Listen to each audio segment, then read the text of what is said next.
Brooksaw Antiques here. Today we have this 1956 Royal Quiet De Luxe vintage portable typewriter. I'm going to show you how to use the functions and make sure they all work. Up top is the adjustable paper guide. This helps you guide the page in straight. I'm going to line that up with the edge of the platen, which is the main roller that feeds the paper. And this is the paper support arm that flips up from the back. This is the paper bale that sits on top. It's got two adjustable rollers and a scale. And the margins are set magically with the magic margins. Right now we have that right margin kind of in the middle, so if you want to drag it out towards the edge, you hold the carriage release, which is behind the right knob, and push down the magic margin at the same time, and it will allow you to drag it all the way to the edge. You let the magic margin go, and then that's where your margin is. If you want it closer to the middle, you just put the cursor where you want it to be, and then you hit that magic margin button, and it sends that margin magically to that spot. I'm going to drag it out to the edge so we have as much clearance as possible. And it's the same concept with that left margin.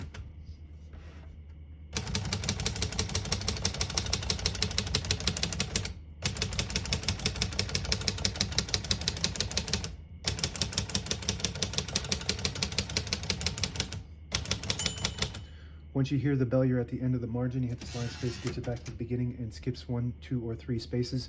Right now we have it on single, but if you want double, you just flip the switch forward 1, it skips 2. 1 more, it skips 3. That works good. We're going to keep that on single for now and finish typing.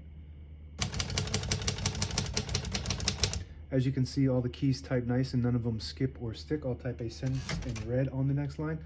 To switch from black to red, there's a switch on the right side here. Flip it to the left, it prints the bottom portion of the ribbon. When you have it in the middle, it prints the top portion of the ribbon. When you have it all the way to the right, it doesn't print any ink at all. It just leaves a stencil for copying purposes. So we're moving that for red.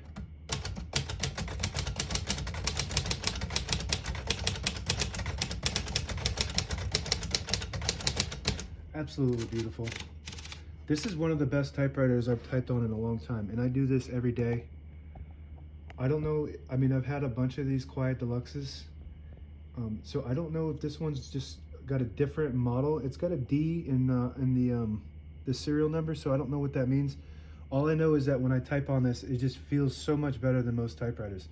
It's there's something special about it, and that font is special too. It's called Bookface Royal font. I believe it's just specific to this model. Royal is the only typewriter that had that font. To pull the page out easier, there's a switch on the right side here. You just flip it forward and it unlocks the rollers underneath the platen, allowing you to pull the page out easier, load thicker paper like carbon copy or cardstock. Make sure you flip that back before you load the next page or else it won't load correctly. Got a shift on each side and a shift lock on the left. To clear that, just hit the shift button again. I'm gonna put this down for now, and that just flips down like that. Got a tab on the top right. This is a manual tab that you have to flip this panel back and you push these out just kind of like a margin would be, and you just manually set these. And there's a scale back here to tell you exactly what space they're on, and when you hit that tab button, it just stops at each one of those. 1, 2, 3, 4, 5, 6 of those. Works good. We're going to put the color back to black so next time we print, we don't print red. Backspace on the top left works good. Margin release on the right. When you get to the end of the margin, there's a mechanism that blocks you from printing. If you hit that margin release, it'll allow you to go all the way to the end. The hood pops open by this little button here. You push it in and you have access to the touch control and the spools. So the lower you go on the touch control, you kind of move this down and push it. The less tension there is when you hit the keys. You don't have to hit them as hard for them to print. If you move it all the way to the 9, you have to hit those keys a little harder for them to print. I'm going to keep this in the middle. That's where I had. I really liked it. And like I was saying, this typewriter isn't as clean as an excellent condition would be, but as far as functioning goes, excellent condition. So all the brand new ribbon is loaded on this left side, so it's pulling to the right. If you want to switch that direction, there's a switch right behind the touch control. You flip it to the left, it'll pull counterclockwise to the left. You flip it to the right, it pulls clockwise to the right. That works good. Carriage release on each side. Super duper smooth.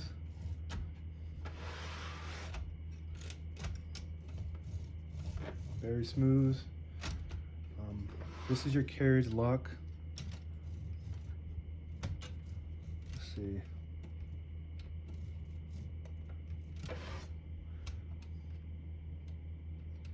I don't know how to use that. Anyway, that'll lock the carriage in the middle when you have it in the case, so it doesn't cause damage to your knobs or your escapement. and that might need just a little bit of an adjustment to get that, or I'm just not using it right. Anyway, not a big deal as long as it's not blocking the carriage at all, which it isn't. If you push in this button at the end, it'll disable the spacing so you can get to an exact spot on the page. You let it go, you get the clicks. Each one of those clicks is one space. Same concept with this lever on the left here. You push it down, it'll disable the spacing so you can get to an exact spot on the page. You push it back and you get the clicks. And that's it. Now available on eBay or Etsy. Search Brooksaw Antiques.